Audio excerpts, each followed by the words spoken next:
that being able to extrapolate from one question to the next and conceptualize and create hypotheses within a question where you demonstrate you have knowledge, and then what's the consequences of that knowledge. That's inspiring to me, but that's a work skill that you're going to need. Welcome to Inspiring Teachers, a show bringing you classroom tips, motivation, and stories from successful educators. Join Tavis Beam and Danny Hogger as they explore the why of All right, teaching. welcome to Inspiring Teachers. Danny Hogger here with a very special edition because I get to talk to one of my teachers, one of my favorite professors. And I used to say that in 13 years of Catholic school, he's my favorite religion teacher that I ever had. He's also taught Intro to Latin and ethics and done a lot of different writing. His journey to education I find inspiring, and I know you will too. Dr. Henry Schreibman, thank you for being with us today. Pleasure. Good to see you. Oh, it's so good to see you too. I think about you on the holiday season every year, and happy holidays. And I'm so glad we had the chance to talk today. Thank you. I want to thank you to start off for not having wished me a happy Hanukkah, which is now almost 30 days old.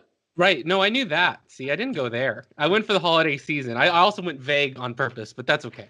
There are a lot of people who are being very thoughtful this particular year in the Jewish community. They want to include people. And in doing that, it also makes me giggle inside, but I'm not going to giggle in public. Okay. Well, if I get any other giggles, I'll take it as a credit, but I'll accept the withholding of that one. You always made me laugh a lot in the classroom, and I wonder what made you take the path of education. You're nearing your 14th year at Dominican University and around 10 years at Sonoma State. And I found you to be just one of my favorites in my time. But what led you down the role into education? I don't know a lot about what brought you to that point. Yeah, there's no reason you should. I try to keep a healthy division between me personally and me professionally. Although, I tell a lot of stories in class, which I think is another method.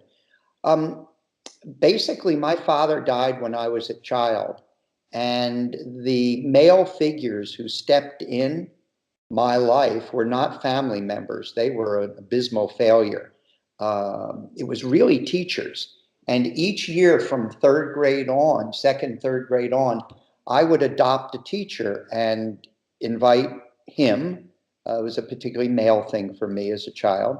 I would invite them to be my escort for the father-son dinner at my school. Now that sounds a little archaic, but for me it was monumental. And over the years, it became very important to these men who were maybe 7, 8 years, my senior, by the time you got to high school, these were very close in age, but they looked very old to me in their 20s and 30s. Sure.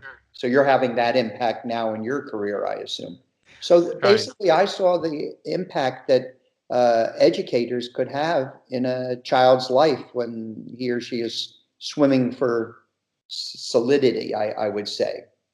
Yeah, well, that makes a lot of sense. And I remember in my growing up, there was a neighbor who I looked at as a role model like that, who was about 8 or 9 years older. And I just thought he was the coolest guy, with his music and the way he would, instead of driving, would walk around town and see his friends. And we would journey through the streets of Stockton.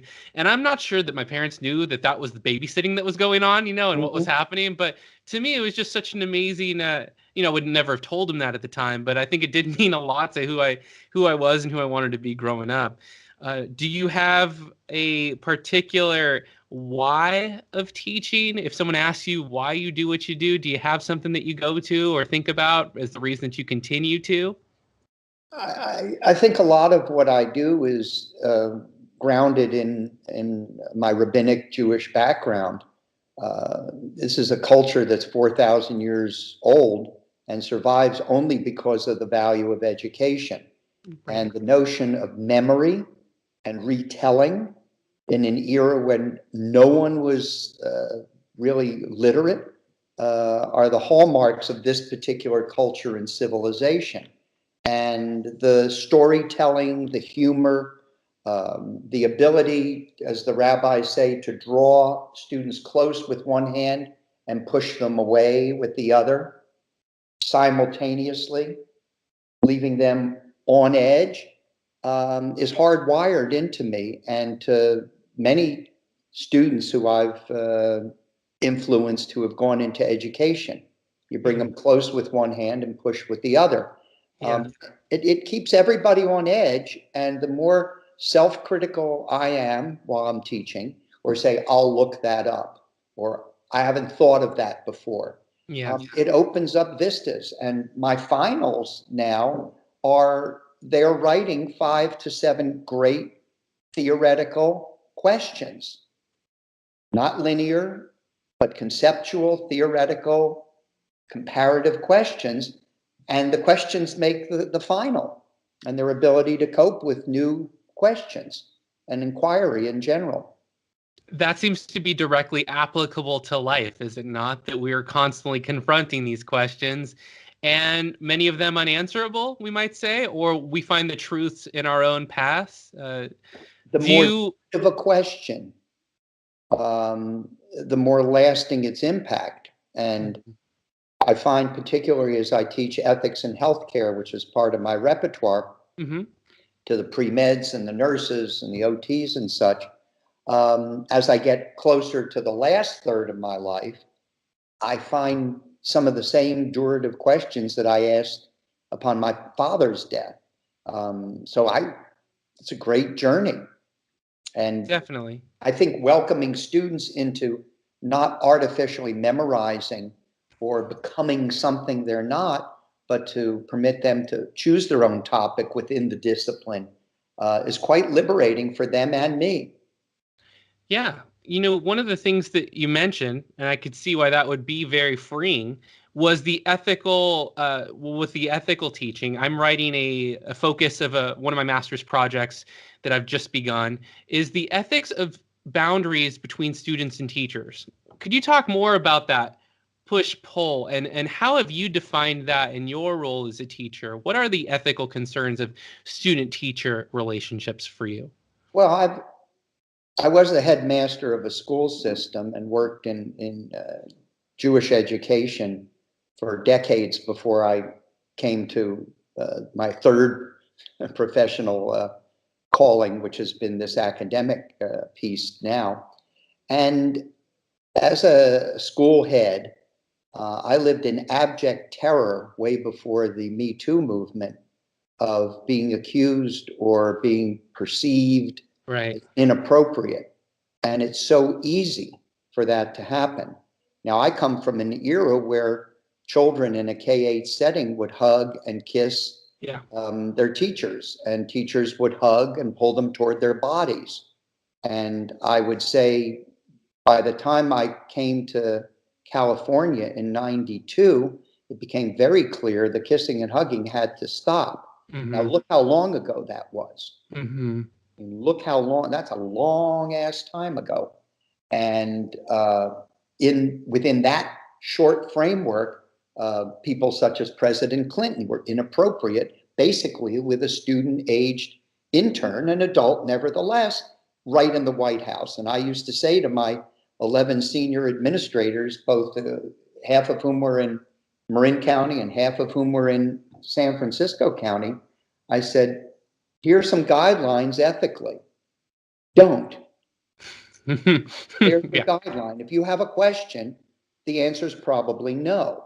Right. If within that period of time, that's when Clinton got caught. And if you were running a K-8 or a high school, the whole definition of what oral sex was it sexuality? Was it sex? Oh my God, the impact of just that one mistake that he made had a huge impact in education. Then people didn't think I was so crazy. The other issue that I put forward very early, and during that period of time, I served on the board of CAIS, the California Association of Independent Schools. That was the accrediting body for the state of California and Hawaii of private schools. And I was on that board. There are 9 governors. And I used to go around the state and at conferences talking about the non-use of the internet. In other words, I anticipated, thank God, that the internet was not going to create ethics, wasn't going to create humanity, wasn't going to create more authentic interaction with people, and that it would cause trouble. And I declared that if you were the head of a 500 plus kids school, you shouldn't be on the internet for any other reason than scheduling and confirming the schedule. Mm-hmm. Because anything else would lead to trouble. Everything else would be discoverable if you made a faux pas, for example, which could become a capital case. And I think I was right. To this day, I don't do email. And whether you're the president of Dominican or the people who, you know, chased me down at Sonoma State, I have no problem being found on the phone. Right. And texting, as I even said to you. You The did. best way to find me is that way. And look how many hundreds and hundreds of thousands of people who've made mistakes as educators in specific on the internet. Absolutely. And another guideline that I still believe is you should picture a policeman on this ear and a judge on that ear. And how does that sentence read? That's and good. I read it through just that lens every time I write an email to a student. And as you know, I do revisions on the papers, and now I do the revisions electronically, but I will print them up and still, in old school, write the markings, because I'm not going to go in a co-editing phase with them where they just copy and paste what I put in. I want them to think. I want them to synthesize. I want them to, if they're going to use the computer, use it and make all of the capitalizations of that word correct, not just the one that I circled. And it takes them, you know, better part of 2 months to figure that out, that they really have to roll up their sleeves and work. Oh my. Who would have thought? Does it lead to, do you find it leads to a side effect as a benefit to more genuine interactions with people, meaning that you'll have more phone calls and more direct messages, and that everyone has to maybe confront in a more, I don't know, person-to-person way? Do you find that that has been another side effect? Well, the unintended consequences of that approach have permitted me to say, in fact, I did it just yesterday with a student. They said, I would like to talk with you about, I'll send you an email. And I said, no, call me right now. You seem agitated. And that is the way I find that it works. Or a student who's lingering in the class, I'll say, why don't you come down to my office right now and let's talk about this. Although I'm still very wary of meetings in an office with a professor. And I always leave my doors open. And when I was first in Angelico, which is a building from the late 1800s, early 1900s, I had them cut a hole in the door and put glass in. Yeah. Yeah. No, you're right. There's no doubt that you cannot be too careful. You know, I moved from 4 years at a Catholic school and now teaching at public high school. And definitely there are physical boundaries, no doubt. But one of the things that I did really appreciate about your classroom is the enjoyment that I got sitting in the room. It seemed like it was always a good time. We were always working. We were always researching and always having big discussions, but it was fun. And I wonder if you knew you were doing it, or if it's the only way you could do it, because I feel the same way when I step into class. And it can be difficult when you're teaching World War II or when you're teaching something that has a dark period. But I find that there can be humor in almost anything, and that if we can enjoy our time together, getting you to learn is not going to be that much further if I can elevate you to the point where we're enjoying our time together first. Well,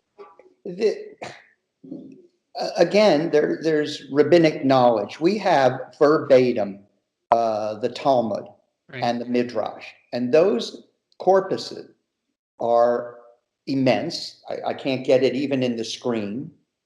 15 times this amount of space on either side is a volumes, 22 volumes of the Talmud. And we have verbatim the give and take between rabbis from 2,000 years ago. It isn't imagination. It isn't based on the truth. You have direct quotes, because the rabbis during the Greco-Roman period made it very clear that if you had a good idea, it should be attached to your name. Danny. Rabbi Danny said this. Yeah. Rabbi Schreibman said this. And because of that, then you had accountability. But where the action is when students spar and play with it. And that's why, as Christians, when you study, you hear the phrase, and Jesus spoke in parables, which is Luke and Matthew. And they replicate this notion of rabbinic teaching, where you pull close with one hand, you push with the other, you smack them around, they do word plays with you, you do word plays with them. And which student is the most beloved? The one who talks and talks back a little bit even. Sure. Yeah. And that becomes the foundation of Jewish humor. And Jewish humor in itself is familiar to people who are not Jewish because it's the backbone of vaudeville. And the backbone of vaudeville is the backbone of sitcoms. Right. So anti-Semites who love to say that the Jews dominate TV and movies are actually right because we're funny and we're thoughtful. Isn't that a friggin' shame? The Egyptians created pyramids and the Jews created educated humor. You know, the give and take of a great intellect makes you want to give and take the subject seriously and then give your twist on it. Definitely. When you brought that continuance of conversation to the classroom, and when you come into class, you know, a lot of times the headlines, because I know you do follow like what's going on in the world, can be challenging and difficult, and that's, you know, what you'll base a lot of the lessons that you're talking about. But what keeps you inspired and what keeps you positive? Because no matter what you were teaching to us, I never felt like you were having a bad day, even if maybe you were. What keeps you happy and what keeps you thoughtful, and what's that approach for you? What is that? Well, part of me, and I don't know how much I talked about it in your classes. I had you in 05-06, something like that. Mm-hmm. Well, those are just my very first few years at the school. Now, I'd been an academic professor earlier, but I couldn't really spread my wings like Dominican permitted me to. And I was trying out the natural me. And I think this is probably the first time you haven't seen me with a tie. Mm-hmm. Yeah, I believe so. All right. Yeah, believe so. Yeah. So I believe the academic setting is a business setting. Actually, most of the younger professors followed that look that I created. I never wore a jacket, but I looked sort of like a politician with the sleeves up, ready to go to work. And I believed, and it was even when I was much younger. Now it just looks like I'm an old guy dressing like from 1950 or whatever the hell. But the fact of the matter is, I wanted them to know that what I was doing was a preparation for the work world. And I probably said it non-explicitly in your era, but over the last decade plus, it's become clear that that's part of my goal. That speaking up in class, that reinterpreting, that being able to extrapolate from one question to the next and conceptualize and create hypotheses within a question where you demonstrate you have knowledge, and then what's the consequences of that knowledge. That's inspiring to me, but that's a work skill that you're going to need. That's very good. And I keep pushing the notion specifically of quieter young men and young women who are very, very reticent. And that's really what keeps me fired up. And I believe, I don't know if I said it explicitly or not in that era, but for these purposes to fellow teachers and new incoming academic teachers, I think it's pretty clear that we need to look at the daily news. We have to look at the flow of society. We can't teach the ethics or religion or any discipline independent of what's going on in society, because within 2 to 4 years, they're going to be out there.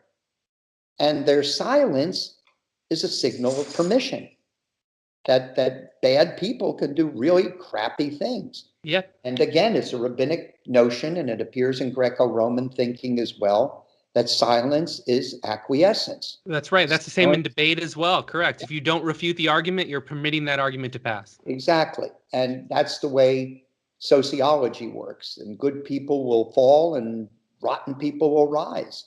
And it happens all the time. Now, one of the points you made was when you're teaching history and the difficult subjects. Those subjects are only difficult because people were silent. That makes a lot of sense. Yeah. And For example, after the shooting in Pittsburgh this year at a synagogue, that's the worst single event in the Jewish community in America in 400 years. Mm-hmm. So that's a big one. And I think a fair component of both the left and the right have figured out this crossed some serious lines. Now, that doesn't diminish the fact that they just shot up a church 2 years before. But anti-Semitism and racism tend to be the early anticipators of a broken society. Mm. And that decay comes from the fact that somebody didn't joke around and say, hell no, you're not going to do that. And there wasn't sufficient anger about that church being shot up. And America did its darn best to track the seriousness of that, and it barely lasted a month. But for a tiny community, the Black community is about 13% of America's population. The Jewish community is a shrinking 2%. And those are serious numbers. So there's no reason one can't be humorous about the fact that we don't learn from history. Yeah. And I throw that out all the time. We do not learn from history. And that's why we have to study history, because we don't learn, which is the exact opposite of what historians are taught. It is. It's our inability to see that we are cyclical. And these cycles have been worse and these cycles have been better. So taking those stands are important. Now, I'll give you another example. The dean back, I don't know, maybe 6 years ago of the school at Sonoma, to whom I reported, asked me to do a Holocaust class. I said, I don't do Holocaust. I don't want minorities to look like victims. So, when the gay community gets together and they're going to do a course, they don't talk about the worst victimization of their history. Mm-hmm.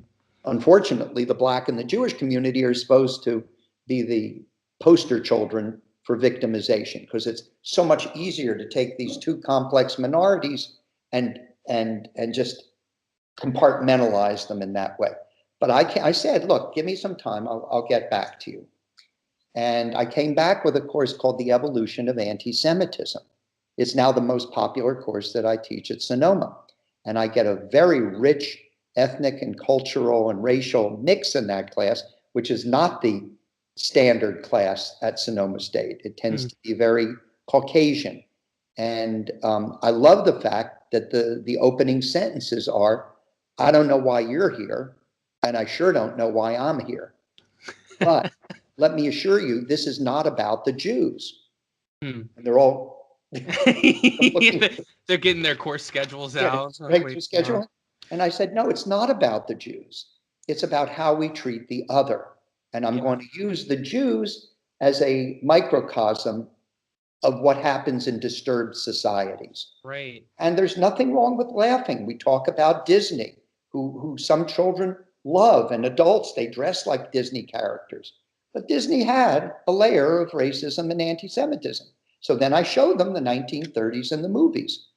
And they laugh and they sing, and I suck them in just like Disney sucked them in. Yeah. And so there's no harm, because I know, and I think you've experienced it, that laughing is learning. And humor is a sign of intelligence. Mm-hmm. Right? If your reaction is humor, it means you get it and you're dealing with irony and innuendo. If you just, break a bottle at the end of the bar and say, what'd you say? That doesn't show much synthesis of an idea. Right. So where there's laughter, there's learning. Yeah, and so much of enjoyment is also engagement, right? If you're with me, you're having a good time with me, you're with me for all of it. And it was a lot different moving from Lafayette, teaching private school, to moving to Brentwood and teaching public high school at a huge school. And I loved the diversity in the room. I had them do an oral history presentation because, again, these stories, the retelling, and so many of them came to me and said, I learned so much about my grandfather, grandmother, aunt. I had no idea they had to run to be safe from the Japanese in the Philippines, or that they were, and I'm like, yeah, you know what? If you don't know those stories, if you can't take those stories, they're gone. Those stories go away. You need to keep those alive. And don't you also feel so much prouder of your family? And I looked around the room and said, I wish that the world ran like this classroom, where we just shared 34 excellent stories of cultures all over the world and hardworking people and families, all of which putting the next generation a step above to try to give them what they didn't have. I'm like, that's what I love. You know, that's the best part. That's the sharing, and that's the inspiring for me. I wonder, when your students leave from your course or from their term, I couldn't make it through Dominican. I ran out of funds. So did my wife. And we ended up at Cal State and had a great educational course through everything. Was eye-opening. And I thank you for that, for everything that you did to open my eyes. And especially when I taught at Catholic school, giving them other parts of Western religions was a great joy for me, because I didn't get that from my education growing up. I wonder, when you have students leave, what's something that you hope that you would have imparted to them on their way to the next level for themselves? Well, I hope they remember that I do a killer wedding. So I've probably done 20 or 30 weddings over my career of students, and just did one from a little girl who I probably knew when she was 7 or 8 years old. Oh, wow. That's great. Yeah. And then saw all of her best kids who were in my school. And so to create an authentic interaction with somebody who inspired you educationally is a permanent gift. Now, I have to be honest, and I said it very clearly. Yeah. I get a lot out of doing it. I'm a showman. And I'm on, and my costume is a tie, and I look conventional, but I'm a very unconventional teacher. Very unconventional. And always willing to adapt and adjust and change. But I have very strict standards. Now, on an older body and face, it looks like, wow, he's really a ball buster. But even in my 20s, when I used to sit in the front row, and then I used to get a kick out of standing up when the class first began, and they'd go, he's not one of us. So at that part of my career, I had to be very careful of how to come across. And I find the more I weave in personal stories, get them to know my children to whatever degree. Over the years, one of them never wanted me to mention his name. Now they don't care. It creates a family of learning and a family of education. And hopefully, without it being spoken, I have an influence on the notion of personal excellence and persistence and perseverance and the ability to reflect and the ability to retell, that it is their job, as you very wisely said in your class, to retell. Most people know Rosh Hashanah and Yom Kippur, the Jewish New Year, but at the biblical reference upon which those holidays are built 3,000 plus years ago, they're called Yom HaZikaron, the Day of Remembrance. And every full moon festival in Judaism, and every sundown, and every Sabbath Friday night, which is coming tonight, I'm getting ready to watch the sunset now, is a great reenactment of creation, which gives you an appreciation of nature, which keeps you from wasting water, which keeps you from wasting recyclables. So it's all interwoven. And if you do it with a sense of humor, the next time you have a laugh and realize you didn't make the extra effort to separate the bottle from the glass, or whatever it is, whatever the detail, the minutia of one's life is about, you very simply laugh, your endorphins kick in, and you go, what would Schreibman do? Well, what would you do? And is my goal self-perpetuation? No. But how friggin' rewarding is it that you emerged from absolutely nowhere? Yeah. Right? And if, as I get older, it happens several times a year. There's nothing bad about that. It's pretty right? cool. That's There's pretty cool. Nothing bad about that. The party memory that I want to share, and thank you for that wisdom as always, is when you had us all over to dinner. You invited a bunch of the students over, and you had an imam and a priest, and it sounds like a setup for a joke, but it was just a setup for a great meal. And everybody spoke, and what it did for me was demystify all of it, right? That we're all sharing, and we all share you'd share the calendar, you'd share the histories, you'd share the traditions that are not so different. You went down and did the various degrees of kneeling and prostrating and when. And for me, that was so much like, okay, well, now I know, respect everybody. Everyone's on the faces, trying to do the right thing for the reasons that they think are right. So I thank you for that. And I thank you for the time to share with the audience here. And, when I reached out to you, I felt like I did it once in a while and said hello. And what's really cool for me is it doesn't feel like time has passed. Like I could just walk back into that room again and we could have a quick lesson. And I want to thank you for the inspiration you've had on me and all of your students. And hopefully we can talk again very soon. No problem. My pleasure. It would have been great if you stopped after the no. No. Just like, don't go away angry. Just go away. Thank you so much for joining me today. And this is another edition of Inspiring Teachers. I'm Danny Hogger for Dr. Henry Schreibman. We'll see you on the next edition. Class is dismissed.